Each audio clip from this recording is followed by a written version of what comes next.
Bonjour à tous, bienvenue dans ce Trendstalk. Nous allons parler d'une période fortement agitée, incertaine sur le plan géopolitique et sur le plan militaire. Pour ça, on reçoit un acteur qui est un industriel de premier plan, Julien Compère. Vous êtes CEO du FN Browning Group. Alors on connaît FN Herstal, mais c'est plus large que ça. On va en parler évidemment. C'est une période évidemment qui est particulièrement fébrile, incertaine. On aurait tendance à dire, pour une entreprise de la défense, c'est plutôt une période intéressante. Est-ce que c'est le cas? Est-ce que pour vous, 2026 s'annonce bien? En tous les cas, c'est une année qui s'annonce effectivement chargée pour le groupe FN Browning d'une manière générale.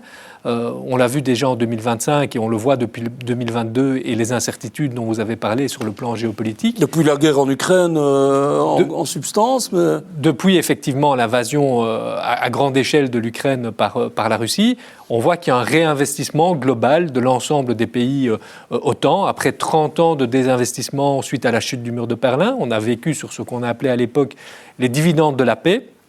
Il y a depuis 2022 un réinvestissement dans la défense et dans la sécurité d'une manière générale, à la fois dans les moyens humains, mais aussi dans les moyens, dans les équipements. Et donc c'est clair que pour une industrie qui est dans le secteur de la défense, nous sommes confrontés aujourd'hui à une augmentation de capacité à laquelle nous devons faire face pour rencontrer les besoins de nos différents pays partenaires. Elle est déjà effective, cette augmentation-là. Par exemple, l'année passée, pour vous, c'était une année importante déjà. Oui, c'est effectivement, on l'a vu grimper depuis plusieurs années. Et prenons le meilleur exemple, nous sommes situés en Belgique. On sait que la Belgique avait, au moment de la formation du gouvernement, pris comme engagement d'atteindre les 2% de dépenses du PIB à l'horizon 2029.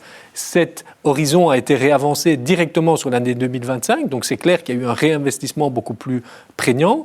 Cet élément qu'on connaît en Belgique, on l'a connu dans d'autres pays, donc c'est clair que ça fait que pour FN Herstal, en l'occurrence la filiale défense de FN Browning, ça a été une année extrêmement remplie avec un chiffre d'affaires extrêmement important. Oui. Ça veut dire déjà que vos carnets de commandes sont plus importants. Je veux dire, c'est palpable.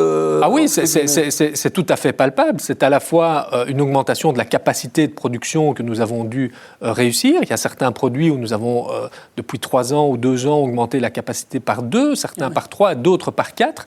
Et nous sommes aujourd'hui toujours sur une augmentation de cette production, non seulement de nos capacités existantes, mais aussi avec une augmentation de capacité. On y reviendra peut-être. C'est le cas notamment d'une reconstitution d'une capacité munitionnaire que nous réalisons dans le cadre d'un partenariat sur 20 ans que nous avons signé avec l'armée belge. Donc oui, on est aujourd'hui très clairement dans une augmentation de la production pour les entreprises belges de la défense, en tous les cas pour FN Herstal. Oui, c'est ça. Vous êtes en train de construire, si je ne m'abuse, à côté de votre siège historique de FN Herstal, une nouvelle cartoucherie, c'est ça. Donc là, il y a un investissement concret. Oui, c'est un investissement global sur notre site de Herstal et de Zutendal de plus ou moins une centaine de... Parce que vous êtes présent en Flandre aussi, c'est important de le dire. Oui. Tout à fait, nous avons deux implantations géographiques. Herstal, qui est évidemment la maison mère, le site le plus important, mais aussi une filiale pyrotechnique à Zutendal, en Flandre, où on fait notamment de l'assemblage et du chargement de munitions. Donc oui, on a un réinvestissement dans le domaine de la munition parce que cette situation géopolitique, elle a aussi mis en évidence les difficultés de souveraineté, de résilience auxquelles étaient confrontés nos différents États membres. On le sait, et le ministre lui-même a parlé à plusieurs reprises qu'il y avait une insuffisance dans le domaine des munitions, au sens large d'ailleurs, pas uniquement les munitions de petit calibre auxquelles nous sommes confrontés. La France également, le général Mandon, le chef d'état-major des armées français, a aussi mis en évidence. Et donc, ça a été un des premiers éléments en 2023 quand la ministre Dedonder de l'époque a choisi de conclure un partenariat sur 20 ans avec nous pour faire de la FN le fournisseur pour tout ce qui est armes de petit calibre et munitions de petit calibre de l'armée belge. Cette visibilité nous a permis de reconstituer une capacité de munitions complète sur le territoire belge. Cet élément-là est important, ce plan signé avec la Défense. C'est un élément qui, dans une période, on l'a dit, incertaine, peut-être fébrile, vous donne une visibilité, un cap clair. C'est clair que pour nous, industriels, et on en a beaucoup parlé au moment du déclenchement de l'invasion à grande échelle de l'Ukraine par la Russie, du passage en économie de guerre.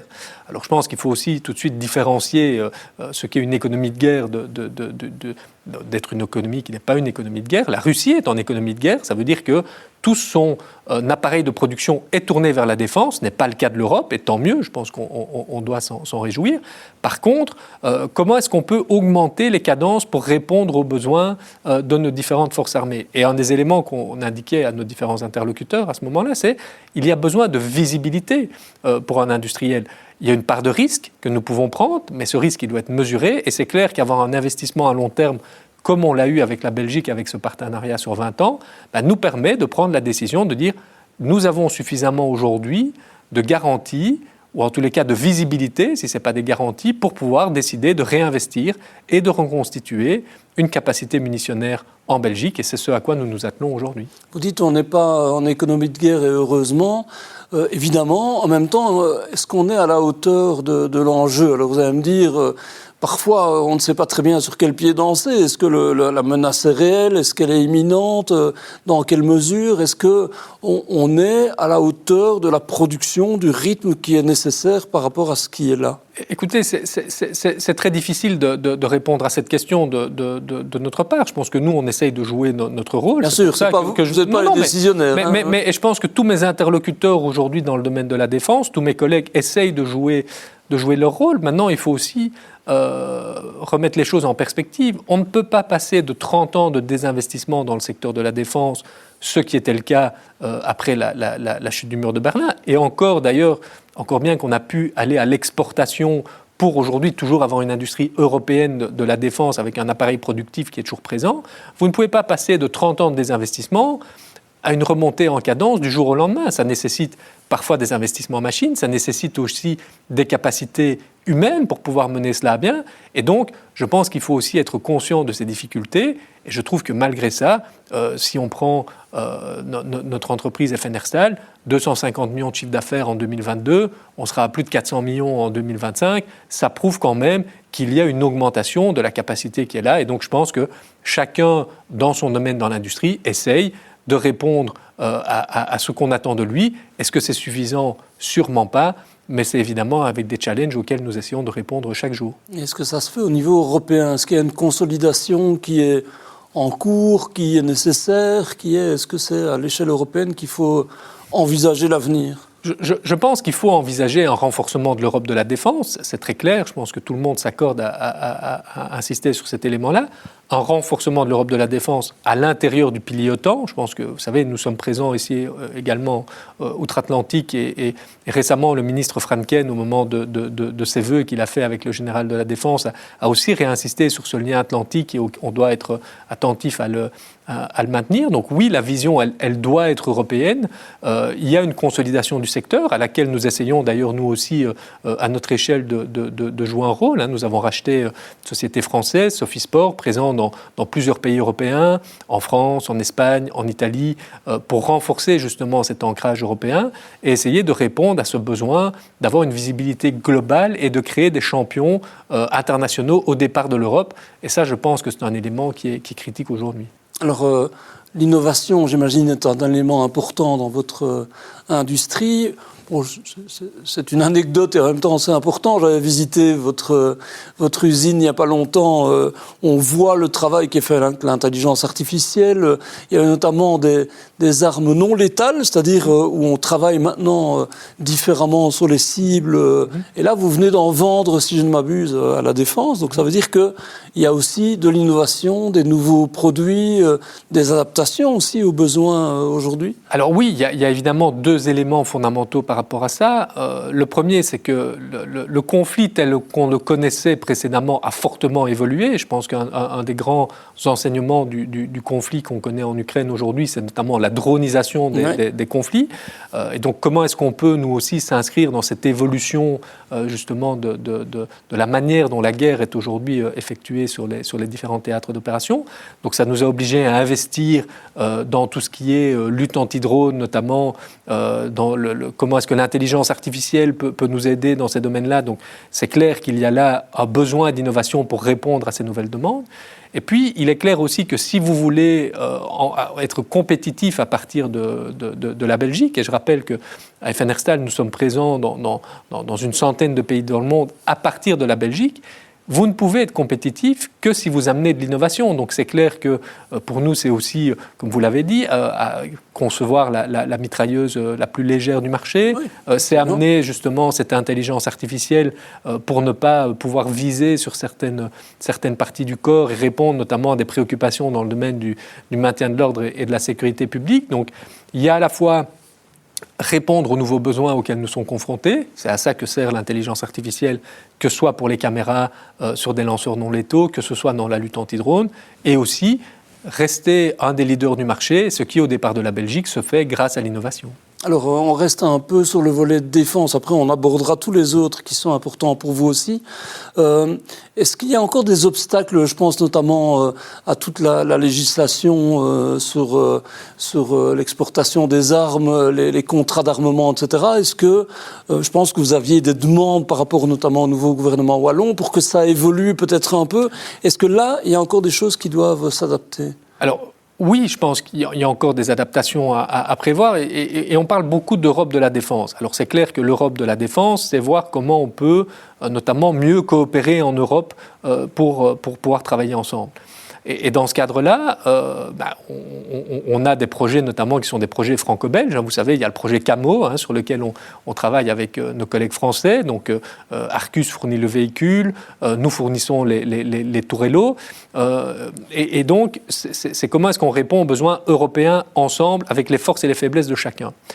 Mais l'Europe, aujourd'hui, elle doit aussi s'envisager à l'exportation. Je pense que la défense est aussi un secteur qui permet de renforcer les liens à l'exportation. Et je l'ai dit, s'il y a aujourd'hui encore une Europe de la défense, des industries européennes de la défense, c'est parce que nous avons été à l'exportation.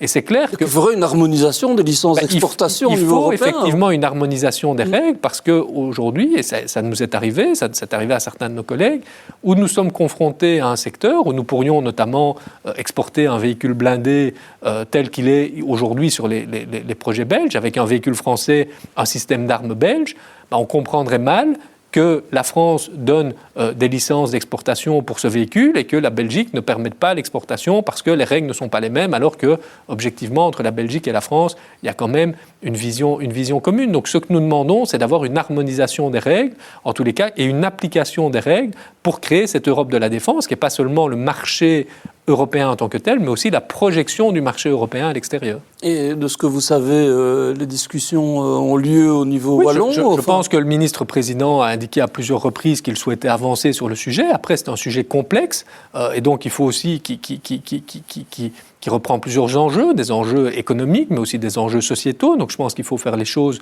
dans l'ordre, avec ordre et méthode, et je pense que c'est ce que le ministre-président souhaite faire. Est-ce qu'il y a des considérations éthiques? Parce qu'il fut un temps où on disait, dès qu'il y avait une licence d'exportation, on la passait au crible en disant attention. Il y a évidemment des considérations éthiques, et nous-mêmes, nous sommes les premiers. La première analyse est d'abord faite chez nous, avant d'aller dans un marché à l'exportation. Est-ce qu'effectivement, nous sommes prêts à aller sur ce marché? Et il y a des marchés sur lesquels on décide de nous-mêmes de ne pas aller. Vous savez, nous ne sommes pas des vendeurs d'armes au sens péjoratif du terme.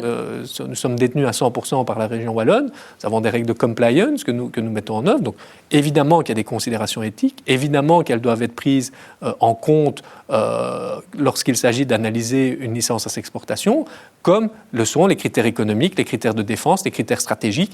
Et c'est comment on a ensemble tous ces critères pour faire, à un moment donné, une évaluation qui est une évaluation globale.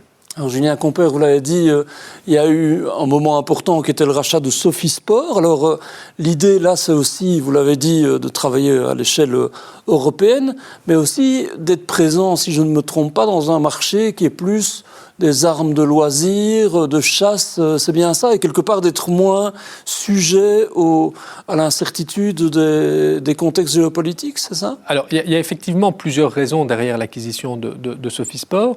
Il y a une complémentarité d'abord de produits.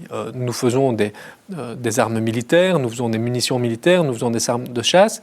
Sophie Sport fait des munitions de chasse. Et donc, ça nous permet d'avoir une vision globale du portefeuille. Et effectivement, ça nous permet de lutter contre les cyclicités du marché. On l'a vécu pendant la crise Covid. La chasse et le tir sportif ont été en croissance. Le militaire et la défense et la sécurité étaient en décroissance. On voit que depuis justement 2022 et les tensions géopolitiques, c'est l'inverse. Il y a une croissance du militaire, une décroissance de la chasse et du tir sportif. Et donc, c'est important de lutter contre les cyclicités du marché. Donc, élargir le portefeuille était une des premières raisons. Le deuxième élément, c'est une complémentarité géographique. Nous sommes présents aux États-Unis, en Belgique, au Portugal, au Royaume-Uni. Sophisport est présent en France, en Espagne, en Italie. Et donc, il y a cette complémentarité géographique. Et si on veut, là aussi, construire une Europe de la défense, ça fait du sens.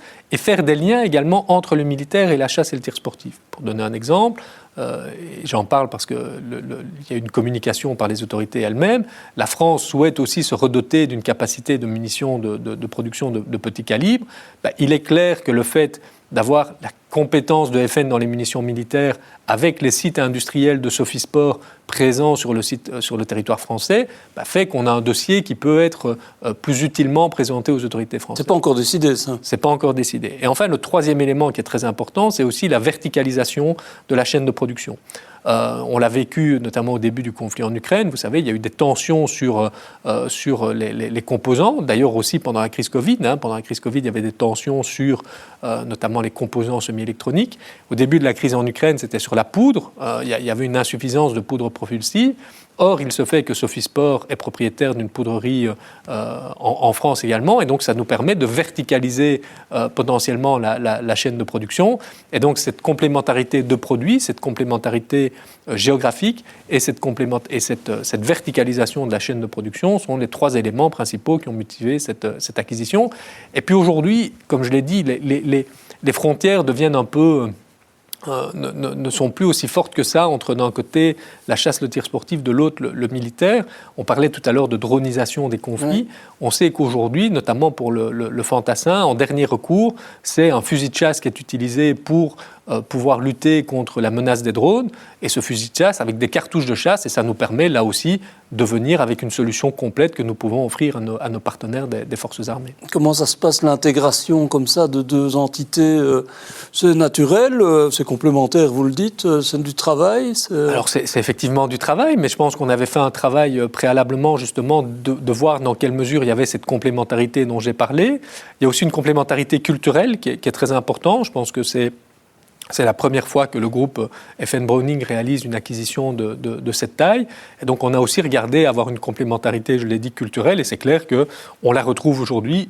Et donc, globalement, cette intégration se passe plutôt bien avec quelques premiers succès. Donc, on est extrêmement content. Potentiellement, donc vous êtes maintenant un groupe, si je ne me trompe pas, dont le chiffre d'affaires pourrait dépasser le milliard d'euros, c'est juste ?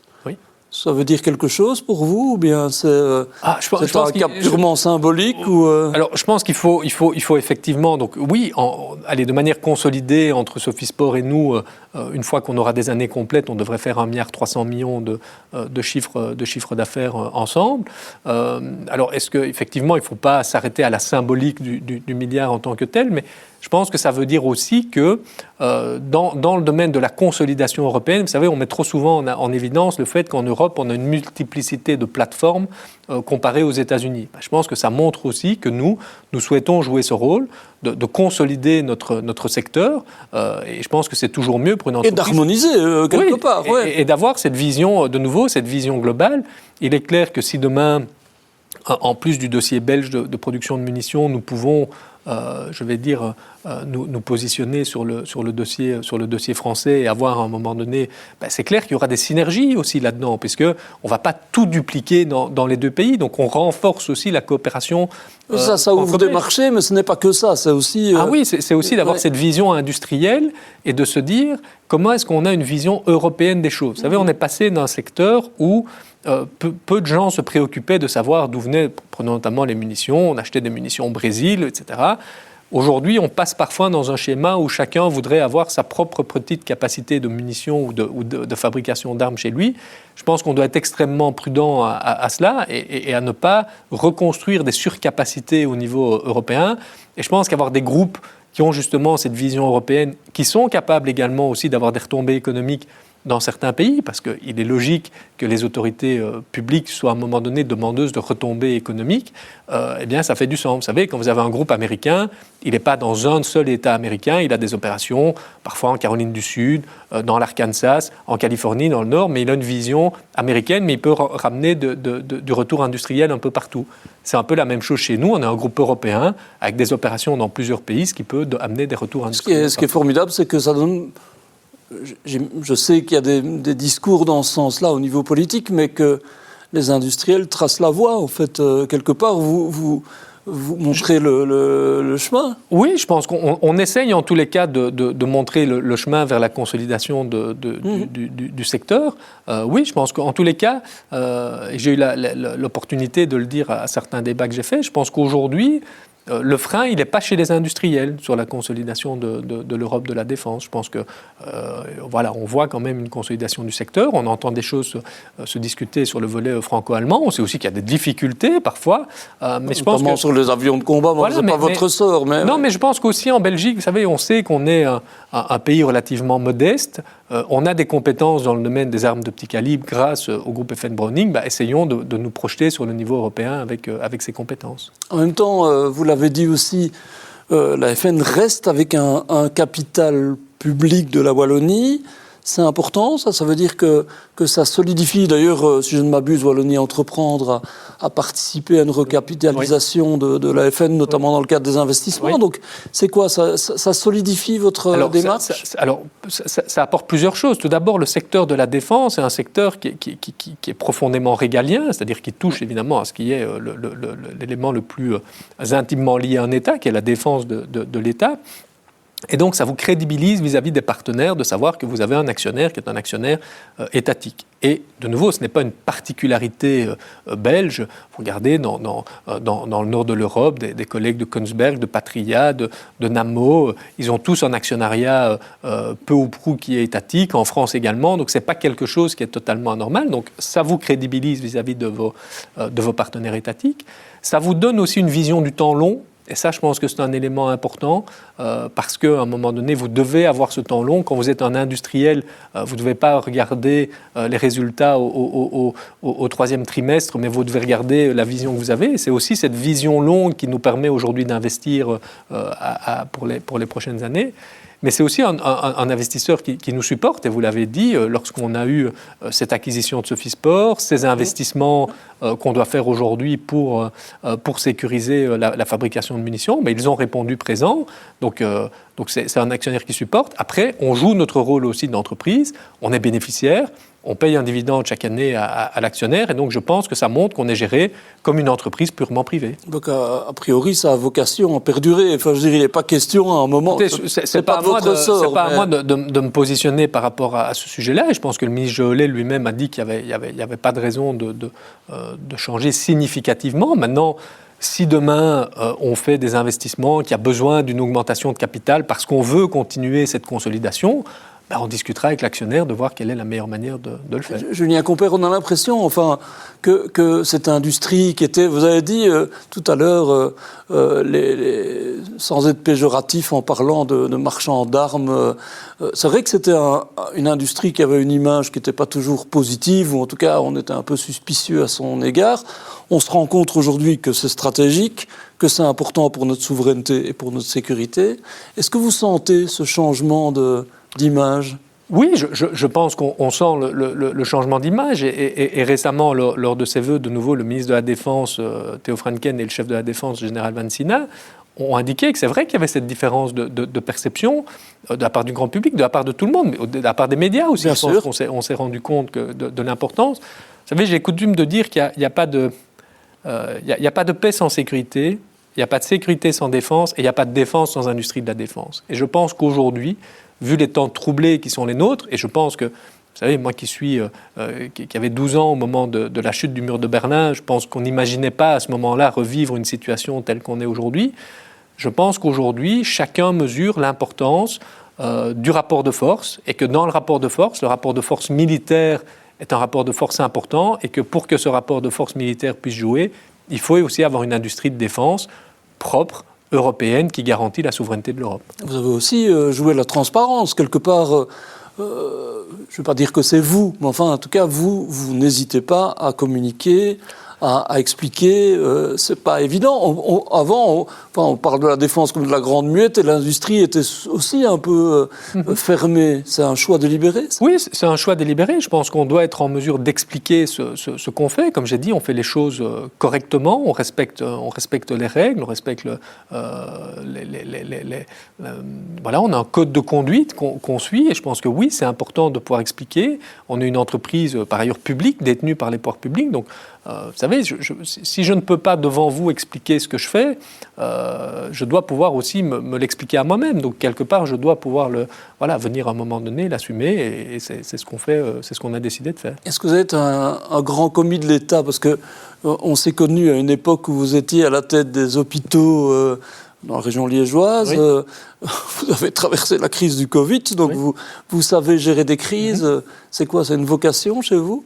En tous les cas, la vocation, c'est d'essayer de rendre une partie de ce que j'ai reçu. Je suis un pur produit de la formation, je vais dire, je suis le premier universitaire de ma famille, et si je suis là aujourd'hui, c'est aussi parce qu'à un moment donné, il y a eu cette capacité, justement, de cet enseignement qui m'a permis d'être là aujourd'hui. Et je pense que oui, l'État est une composante importante. Rendre service aux citoyens est quelque chose qui, pour moi, fait du sens. Et c'est clair que ce soit dans ma vie précédente comme directeur de cabinet du ministre de l'Économie, et puis au sein des hôpitaux, et puis maintenant aujourd'hui dans le secteur de la défense, on touche chaque fois des éléments importants de la sphère étatique. Et oui, c'est quelque chose qui veut dire beaucoup pour moi, oui, c'est clair. Un petit mot sur la vocation sociale de l'AFN. Vous employez aujourd'hui combien de personnes Alors, on emploie aujourd'hui un peu plus de 4000 personnes dans le groupe, dont 1600 aujourd'hui à Herstal. Ça, c'est les emplois directs. Mais quand on regarde les emplois indirects en Belgique, c'est plus de 9000 personnes qui vivent. Parce que vous aviez commandité une étude justement pour voir quel est le rayonnement de l'AFN. C'est aussi important de pouvoir expliquer que ce qu'on fait a un impact économique au-delà de la société. Il y a toute une série de sous-traitants, pas seulement à Liège d'ailleurs, parce que l'impact de l'AFN, il est beaucoup plus large que dans tout le pays, en réalité. Dans tout le pays, effectivement, en Belgique. Et cette étude que nous avons réalisée il y a maintenant quelques années montre qu'il y a 9000 personnes qui aujourd'hui vivent grâce au travail que nous effectuons dans le groupe FN Browning, parce que nous avons aussi des sous-traitants belges qui travaillent pour nos sociétés à l'étranger. Donc oui, 9000 personnes, c'est évidemment quelque chose d'extrêmement important. On a investi également beaucoup dans la recherche et développement. On a des partenariats avec les universités. Je pense notamment à l'Université de Liège. On a créé une chaire dans le domaine de l'intelligence artificielle appliquée à la défense. C'est aussi un retour économique. J'ai parlé tout à l'heure, c'est plus de 120-130 millions de dividendes jusqu'en 2024 qui ont été payés à l'actionnaire. Donc, je pense qu'on joue ce rôle effectivement sociétal. Vous recrutez encore beaucoup? On recrute beaucoup, et là aussi, je pense qu'il faut dire quand les choses fonctionnent bien. On a fait plusieurs opérations coup de poing pénurie avec le Forum, c'est-à-dire qu'on va chercher des demandeurs d'emploi à qui on fait un trajet de formation, aussi bien chez nous que chez Technifutur, et qu'à l'issue de leur formation, si celle-ci est satisfaisante, on s'engage à engager les personnes. Donc oui, on recrute pour le moment. On a recruté une 50aine de personnes l'année passée. On va encore en recruter une centaine cette année sur nos sites belges. Donc oui, on recrute et on essaye aussi de le faire avec des demandeurs d'emploi. Est-ce que dans ce monde agité, vous êtes froid, serein, inquiet parfois? Comment on l'est quand on est à la tête d'une industrie importante comme on n'est pas indifférent à ce qui se passe dans le monde. Après, je pense qu'on doit jouer notre rôle. Notre rôle à nous, c'est d'être un fournisseur de nos alliés, un fournisseur de confiance, un fournisseur de référence. Et donc, c'est la raison pour laquelle aujourd'hui on investit dans l'innovation, justement, pour répondre à ces différents besoins. On investit dans l'augmentation de capacité pour répondre à ces différents besoins. Et donc, on essaye de garder la tête froide et de jouer notre rôle, même si on n'est pas indifférent, évidemment, à ce qui se passe autour de nous. Merci beaucoup, Julien Compère. On a vu que c'est passionnant parce que ça montre toutes les dimensions de votre activité. Alors, il y a parfois l'image qu'on en a de prime abord, mais on voit que c'est bien plus large que ça. Et surtout que c'est important stratégiquement à notre époque. Merci à tous d'avoir suivi cette édition du Trendstalk et à la semaine prochaine.